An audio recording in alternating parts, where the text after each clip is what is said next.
Welcome back. Trade between Nigeria and the Netherlands, especially in the non-oil sector, will avail the Nigerian economy finances to provide necessary infrastructure for its citizens.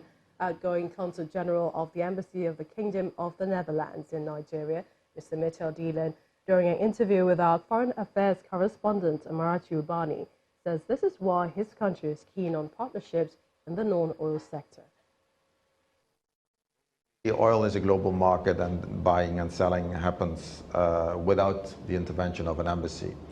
But there are other sectors, for example, agriculture, but also culture, creative industry, and also ICT and services, whereby an embassy can still play an important role in linking up companies and seeing how we can also make sure that the trade numbers in the non-oil sector are growing, because that is much more sustainable on the long term.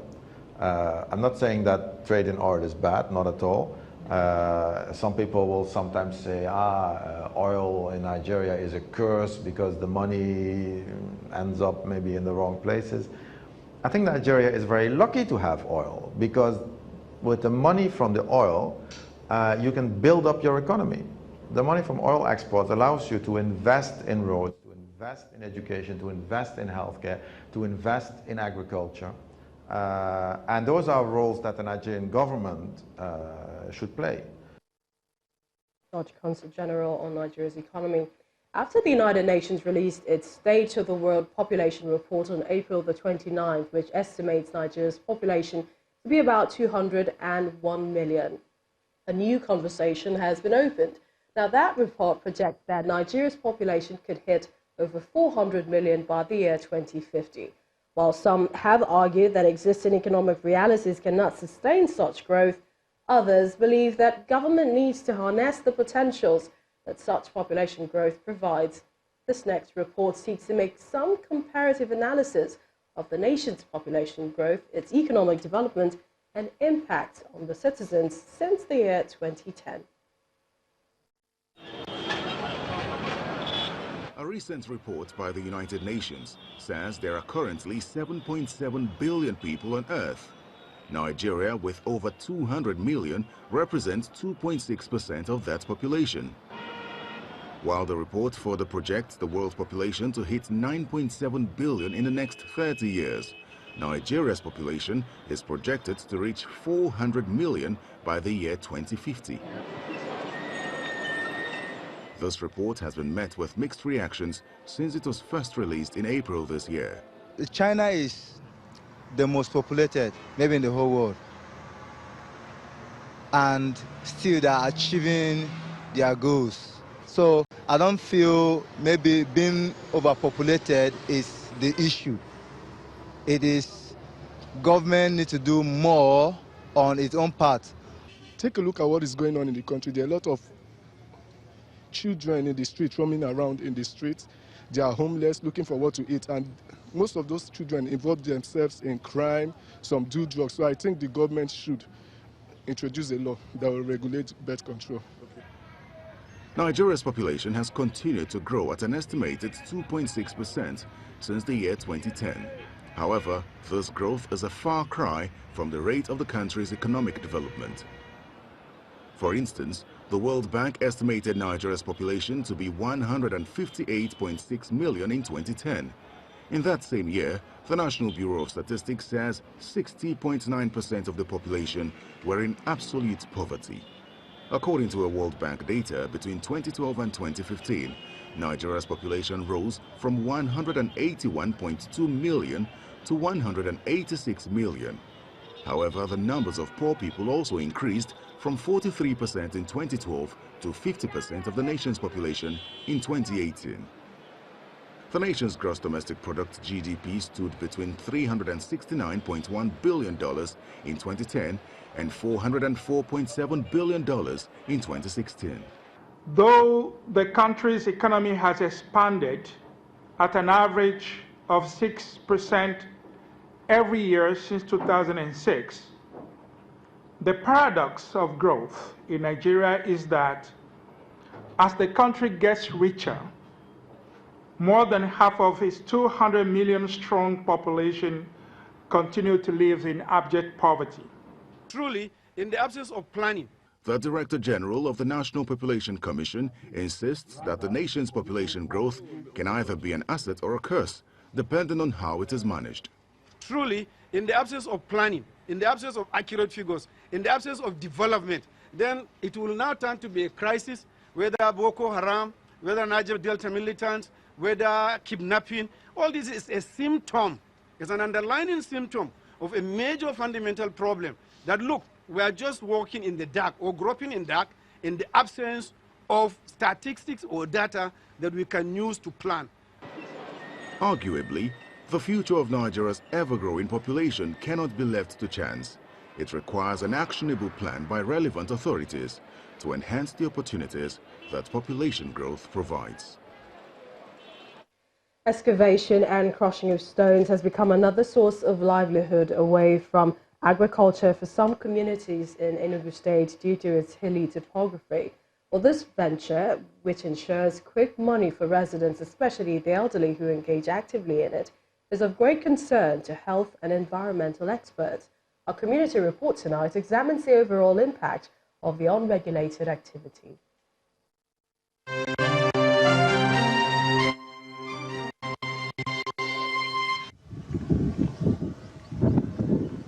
Lush greenery and cultivated fields are standout qualities of Umako, one of the 20 communities in Ogun local government area of Enugu State.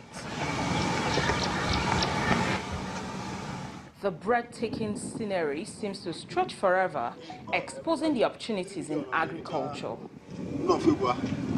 But for some, green is not their color of choice when it comes to achieving a breakthrough. They go for brown in the form of stones.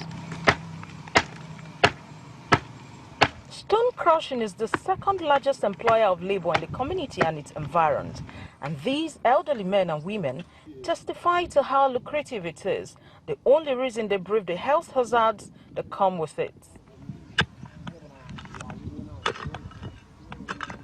There's some that are softer than each other, and there's some that are very hard.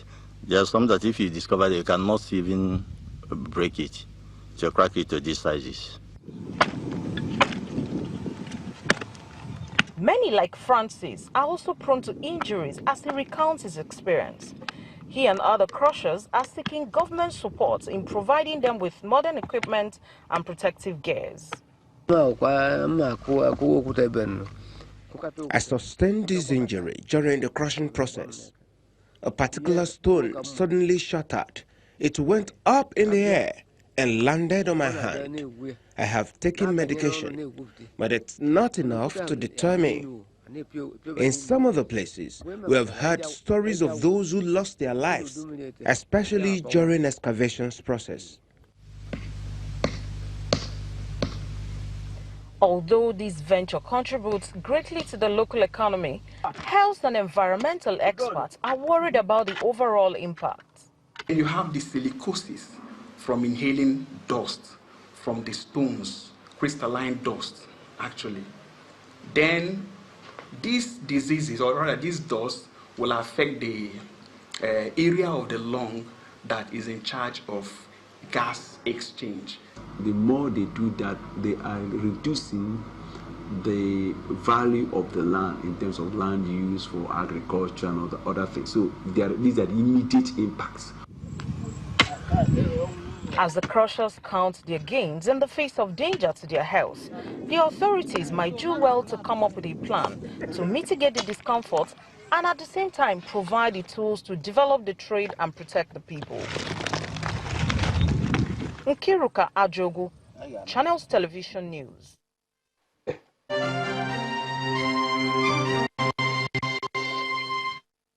Counter Histories is an exhibition of works of art done by participants in Nigeria and France. The research was done for many months by Professor Senam Okudzeto, who believes art can be used to change the narrative of how people perceive Africa. We show you some of the images on Art Review tonight.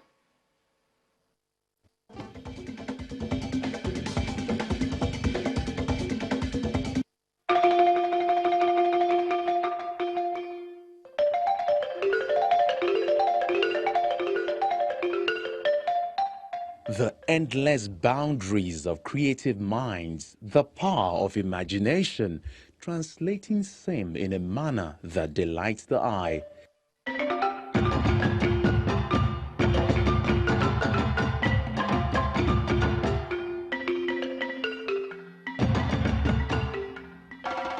This has actually, because I participated in the workshop, and both professionals and non-professionals participated in the show.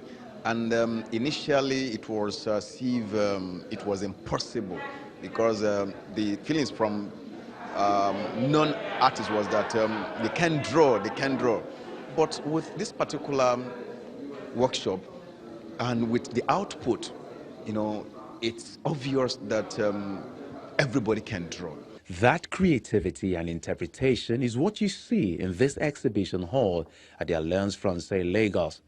The work on display is the conceptual drawing, a product of international collaboration between two Nigerian universities and their foreign counterparts from France, as derived from the Counter Histories art exhibition. This is the result of a long amount of exercise by the students of the École Nationale of Paris, who visited Nigeria, who interacted with Nigerians and interacted with our institutions, starting from University of Nigeria, Nsukka.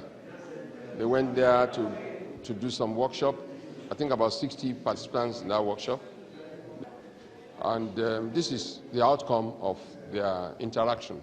It's the brainchild of Professor Senam Okuzeto, who alongside some of our students are in Nigeria to promote that form of art, and the response is the result you see here. Conceptual drawing workshop was something that I developed 20 years ago because I was living in New York and teaching at a women's halfway house prison called Casa Esperanza, and these women had had problems with addiction, and that meant their concentration was very bad and they were very depressed, they had low self-esteem. So I developed this workshop to help them gain drawing skills, but also to kind of art therapy. But beyond that, it's also a memory of curator Bisi Silva. Bisi was a curator of contemporary art, so this is right up her street. This was something that was conceptualized with the curator, you know, and her organization, CCA, you know, worked on it together and funded by El Enatse, you know, who is also a board member of CCA. So I'm not surprised by what I'm seeing. It's the kind of thing that was totally right up her street. And I just think it's that's the beauty of art, and isn't it? So the conversation will definitely go beyond these walls.